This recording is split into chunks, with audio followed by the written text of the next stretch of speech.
నరేంద్ర మోడీ ఒక సరికొత్త రికార్డు సృష్టించబోతున్నారు. జవహర్లాల్ నెహ్రూ రికార్డే మారిపోబోతోంది. నెహ్రూ 12 సంవత్సరాల 14 రోజుల పాటు కంటిన్యూస్గా ప్రధానమంత్రి చేశారు. జూన్ 9వ తారీఖుకి ప్రధానమంత్రి నరేంద్ర మోడీ ఈ దేశంలో అత్యధికంగా వరుసగా పనిచేసిన ఎన్నికైన ప్రధానమంత్రిగా చరిత్ర సృష్టించబోతున్నారు. ఈ చారిత్రక మైలురాయిని పురస్కరించుకుని ఎన్డీఏ ముఖ్యమంత్రుల సమావేశం కూడా ఏర్పాటు చేస్తున్నారు. ప్రధాని మోడీ ఇప్పటికే ప్రజా పదవిలో 9,000 రోజులకు పైగా ఉన్నారు. నెహ్రూ మొత్తం 16 ఏళ్ళు ప్రధానమంత్రి అయినా మొదటి 4 ఏళ్ళు అపాయింటెడ్ ప్రధానమంత్రి, బ్రిటిష్ వాళ్ళు అపాయింట్ చేసిన ప్రధానమంత్రి అయినా.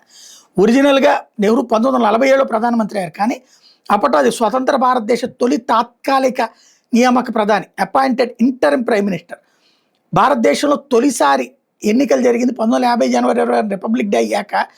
ఆ తర్వాత 1951, 52 ఎన్నికలు జరిగింది. నెహ్రూ ప్రజల ద్వారా ఎన్నికైనటువంటి సందర్భం కొనసాగిన ప్రధానమంత్రి కాలం అధికారిగా 1952 నుంచి 64 వరకు. మోడీ 26 మే 2014లో ఎన్నికైన ప్రధానమంత్రి. 9 జూన్ 2026 నాటికి ఆయన నిరంతరంగా ఎన్నికై ప్రధానిగా 12 సంవత్సరాల 14 రోజుల పాటు పూర్తి చేసినటువంటి రికార్డు. అందుకని ప్రత్యేకించి అది గుర్తు చేయబోతున్నారు.